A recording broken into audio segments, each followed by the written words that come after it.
It is 2017 and I thought there was no better time than to do a video sharing tips on how you can achieve anything that you want. A new year brings a new mindset. Many of us have new goals and aspirations, and it's kind of like a fresh start on life. So I wanted to kick off the first video of 2017 by sharing with you the tips that I use in my real life that have helped me achieve my goals and personal successes. And after the video, I would love for you guys to share your personal goals in the comments below. So make sure you do so. And if you haven't subscribed, see that little red button below the screen, make sure to give it a little tap and turn it gray. Before we get into the tips, the foundation of my success, apart from anything else, is good old-fashioned hard work and tenacity. So if you think that you are just going to get lucky, you keep wishing on a star, because the chances of that happening are slim to none, and it will pay to be proactive,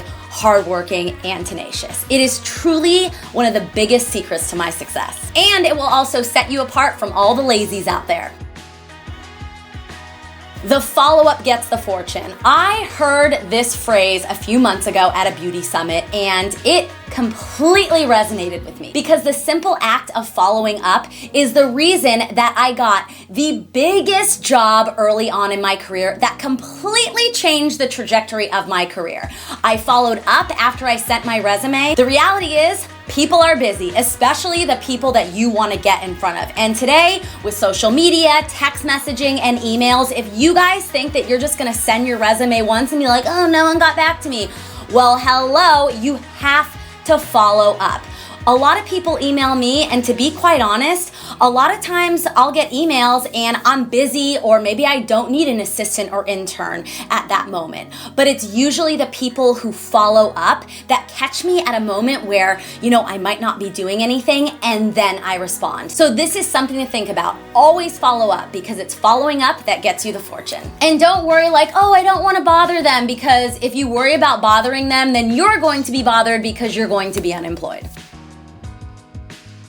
Being quick to respond to work texts or emails has been one of the key components to my success, because it's true when they say the early bird gets the worm. So if you respond to a potential opportunity that much faster than the next person, you are upping your odds of getting that opportunity before even really doing anything. And it also shows people that you are reliable and reachable, and that aids in you being a better team player and just being a part of a project overall. And it also shows that you're responsible and you care. So quick responders. I have worked with so many people where I'm like, hello.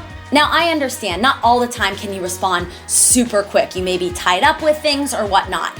But if it's a habit that you lag in responding, you need to fix that, because this is something that will set you apart. And to this day, people are like, Lindsay, thank you for your quick response. So it works. Before I get into the next tip, if this video is kind of getting your thoughts swirling, I would love to hear your thoughts and your goals. So make sure to leave your comments below.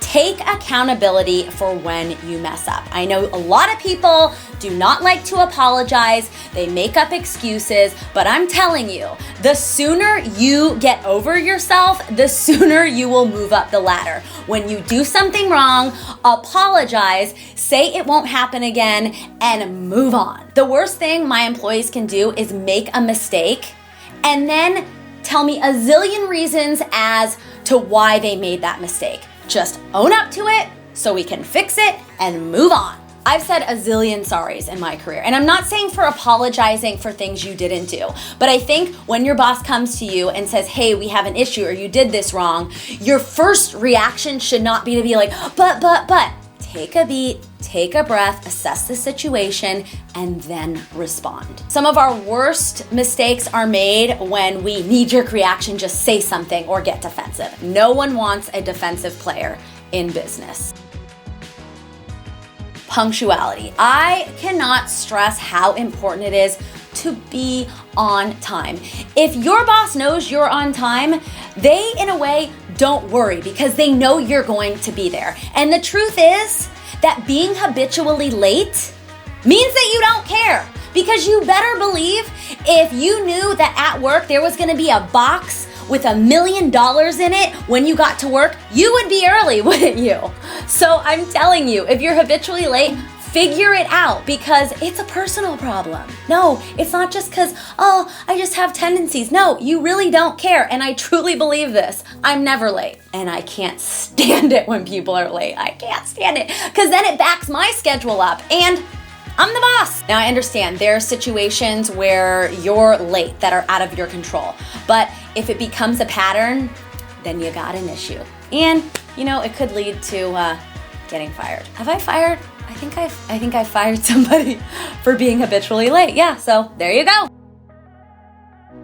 Do not overpromise. If you tell your client or your boss that you are going to do something, you have to follow through. Now, I understand there are situations where you get overwhelmed and you fall behind. I mean, that's just human nature. I'm not asking for perfection here, but I'm saying you need to get in healthy habits to where you are managing your time properly, making alerts or reminders for yourself to keep you on track, because the worst thing is working with someone who continually says they're going to do something and then just forgets. Again, that's just another bad professional habit. So make sure that when you promise somebody something or there is a deadline, that you jot that down, you make a note, you do whatever you have to do so that you honor that deadline or promise. This will go a long way.